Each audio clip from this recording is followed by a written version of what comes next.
Assalamualaikum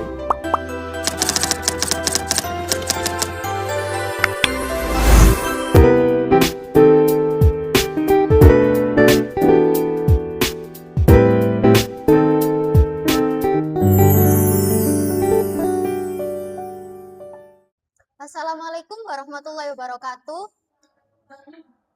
Halo teman-teman semua, selamat datang di podcast pembelajaran mata kuliah kewirausahaan. Saya Anissa Marsanda Rahmania, dan di episode kali ini aku ditemani oleh partner aku sekaligus pemateri kita hari ini, yaitu Kak Hidayatul Maulidia. Halo Kak Dia, apa kabar? Waalaikumsalam warahmatullahi wabarakatuh. Alhamdulillah baik Kak Anissa, senang banget nih aku bisa ngobrol di podcast kali ini. Karena apalagi topik yang kita bahas di kali ini tuh menurutku cukup menarik ya Kak, karena berkaitan langsung dengan kehidupan kita sehari-hari, tapi sering luput nih dari pikiran kita secara dalam.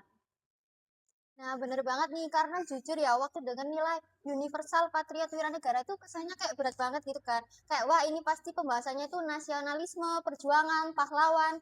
Padahal kalau dipikir-pikir itu mungkin sebenarnya deket sama kehidupan kita sehari-hari.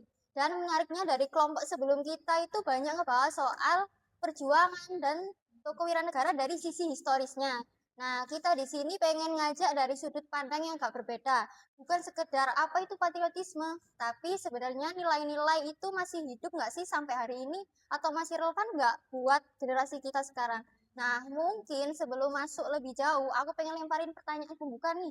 Menurut Kak Dia nih, kenapa sih nilai patriotisme masih penting dibahas sekarang di tengah zaman yang serba modern ini? Jujur ya, karena sekarang zamannya itu berbeda. Jadi kalau dulu itu mungkin perjuangannya itu lewat fisik gitu ya, penjajahan secara fisik. Nah, tapi kalau sekarang itu penjajahannya itu bisa lebih halus lagi, bisa lewat krisis persatuan, individualisme, orang makin cuek dengan persoalan bersama.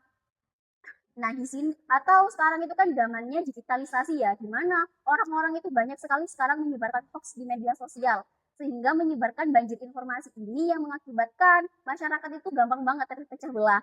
Nah, jadi menurutku patriotisme sekarang itu bukan soal romantisme masa lalu, tapi tentang bagaimana negara kita ini tetap memiliki karakter. Jadi, misalnya nih, orang kadang mikir ya kalau patriotisme itu hal yang besar ya. Padahal sesederhana kita tidak ikut menyebarkan hoax, kita peduli isu sosial, dan kita itu bersikap jujur dalam kehidupan kita sehari-hari, itu sudah ada nilai patriotiknya. Karena kita itu sedang menjaga sesuatu yang lebih besar daripada diri kita sendiri. Itu esensi patriotismenya. Saya tadi tertarik dengan kata kalimat menjaga sesuatu yang lebih besar dari diri sendiri. Nah, tapi kalau ngomongin nilai universal patriot wiranegara nih, sebenarnya ini luas banget kan, Kak? Nah, apa sih yang dimaksud dengan universal di sini itu? Ya benar banget Kak. Jadi universal itu maksudnya nilai-nilai yang sebenarnya berlaku buat umum. Jadi bukan hanya buat tokoh besar aja, bukan hanya buat tentara aja, tapi buat semua warga negara. Kayak tanggung jawab, kepedulian, persatuan, loyalitas, pengabdian. Nah, karena universal itu luas banget, maka di podcast kali ini mungkin kita akan lebih fokuskan lagi. Kita spesifikkan lagi ke dalam 3 nilai. Yang pertama ada patriotisme, yang kedua ada cinta tanah air, yang ketiga ada rela berkorban. Kenapa harus ada ketiga nilai itu, Kak? Karena menurutku 3 nilai ini tuh merupakan satu paket gitu. Kalau dianalogikan nih, patriotisme itu spiritnya atau semangatnya, sedangkan cinta tanah air itu arah hatinya, dan rela berkorban itu bentuk nyatanya. Nah, jadi kalau kita itu cinta tanah air aja tapi nggak ada pengorbanannya, itu kan kayak slogan aja ya. Dan kalau kita itu semangat patriotik aja tapi nggak ada bukti nyatanya, itu hanya idealisme aja Kak. Jadi menurutku 3 hal tadi itu saling nyambung gitu. Tadi aku sempat dengar kata spirit, arah hati, dan pembuktian. Kayaknya itu jarang banget dibahas kan, Kak? Karena biasanya kita cuma hafal 3 poin itu tapi nggak pernah lihat hubungan antar nilainya. Dan mungkin ini yang mau kita kulik di podcast kali ini. Karena kita nggak cuma mau bahas konsep saja, tapi juga gimana nilai hidup di realitas sekarang, tantangannya itu apa. Bahkan mungkin diuji lewat situasi yang nggak selalu ideal. Baik Kak, nah di segmen ini kali ini saya sudah menyiapkan beberapa pertanyaan yang menarik untuk dibahas. Nah, kalau tadi kita sempat singgung soal tantangan zaman yang berubah, aku jadi kepikiran sama satu hal nih Kak. Kalau dibanding dengan masa dulu, waktu ancaman bangsa itu jelas bentuknya penjajahan fisik, musuhnya kan kelihatan gitu. Menurut Kak dia nih, justru patriotisme hari ini tuh lebih mudah atau malah lebih berat dijalankan? Karena tantangannya kan sudah beda banget gitu kan Kak? Kalau menurutku kalau sekarang ini lebih kompleks ya. Kalau dulu mungkin penjajahannya itu kelihatan, ada penjajah, ada penindasan, dan ada musuh yang bisa kita lihat secara jelas. Jadi orientasi perjuangannya itu juga jelas. Tapi kalau kalau sekarang itu justru lebih halus lagi. Kadang tantangannya itu nggak kelihatan. Contohnya nih apatisme. Apatisme itu kelihatannya sepele kan Kak, kayak cuma cuek aja gitu. Tapi kalau banyak warga negara kita yang cuek, yang apatis, negara yang awalnya kokoh pun itu bakal rapuh Kak. Karena negara itu kan bukan hanya dibangun oleh pemerintahnya aja, tapi juga bagaimana partisipasi warga negaranya juga. Nah, contohnya lagi nih, hoax ya. Kalau sekarang kan banyak zaman digitalisasi itu kan banyak sekali informasi yang beredar di media sosial dan gampang banget buat akses ya. Nah, ketika ada oknum yang nggak bertanggung jawab nih menyebarkan berita hoax di media sosial, itu gampang banget bikin polarasi di media sosial sehingga membuat masyarakat itu gampang banget terpecah belah Kak. Nah, menjaga supaya masyarakat ini nggak gampang terpecah belah, itu menurutku patriotisme modern. Dan ada lagi nih Kak, individualisme. Sekarang itu banyak banget orang yang fokusnya itu yang penting aku sukses gitu. Itu sebenarnya nggak salah. Tapi kalau semua orang hanya memikirkan dirinya sendiri, lalu siapa yang mikirin kepentingan bersama? Nah, di sini nilai patriotisme itu diuji apakah benar-benar karakter atau hanya slogan aja. Nah, kalau ditanya nih lebih sulit atau enggak, menurutku perjuangannya aja yang beda.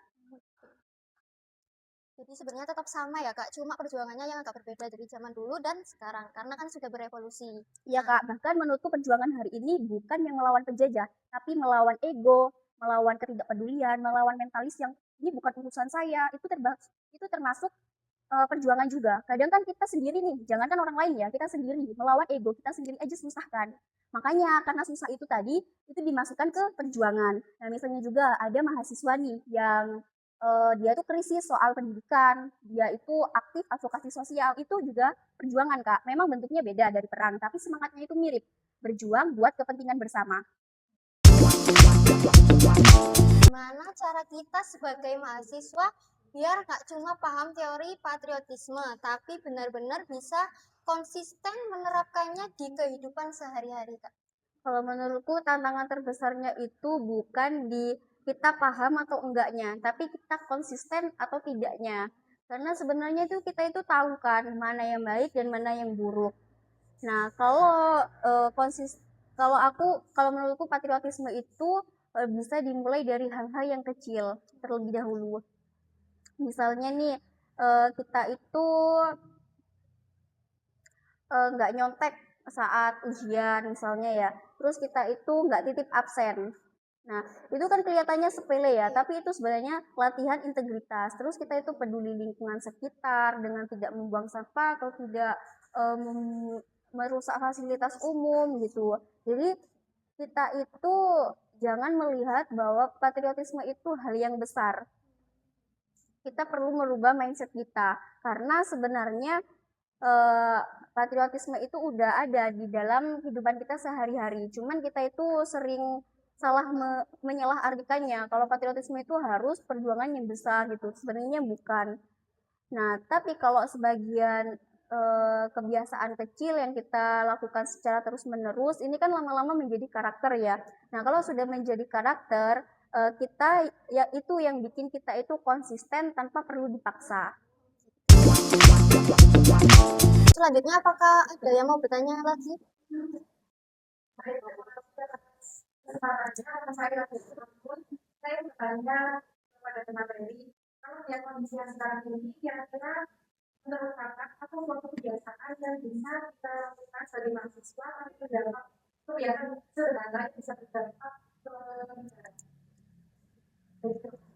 Kalau dipilih salah satu ya kak, menurutku itu kejujuran. Jadi kedengarannya itu mungkin sederhana ya, padahal justru banyak banget masalah negara itu kan yang dimulai dari ketidakjujuran. Misalnya nih kayak korupsi, itu kan dimulai dari ketidakjujuran. Nah, jadi kalau kita itu jujur, diajarkan jujur dimulai dari kecil, itu sebenarnya kita itu sedang membangun fondasi karakter Kak. Nah, dan kalau kita itu bawa sampai kita dewasa atau sampai kita kerja nanti, itu artinya kita itu sedang menciptakan generasi yang bisa dipercaya Kak. Nah, dan menurutku itu dampaknya besar banget buat negara, buat bangsa kita. Karena bangsa yang kuat itu bukan yang hanya cuman pinter aja, tapi yang punya integritas. Dan itu. Baik, itu jawabannya. Apakah ada yang mau bertanya lagi? Oke.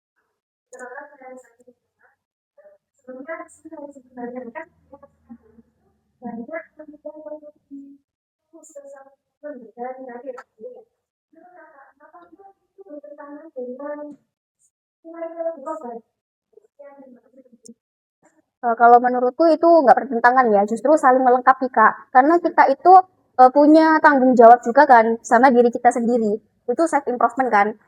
Nah, tapi masalah itu sering muncul kalau self improvement itu cuman yang penting aku sukses, yang penting aku maju, yang penting aku ya intinya yang penting aku gitu. Tapi nggak peduli dengan sekitar kita, orang-orang di sekitar kita. Padahal bisa aja kok kita itu self improvement itu sambil dengan membantu orang lain. Misalnya nih kita itu self improvement dengan cara kita itu belajar bersungguh-sungguh. Nah, kita itu kan self improvementnya buat diri kita sendiri. Tapi kalau self improvementnya itu tapi kalau ilmu tadi kita buat untuk mengajar orang lain gitu, itu juga termasuk kontribusi juga gitu. Jadi menurutku self improvement itu arahnya itu ke dalam, ke diri kita sendiri. Sedangkan rela berkorban itu keluar ke orang lain gitu. Jadi dua-duanya itu harus seimbang Kak.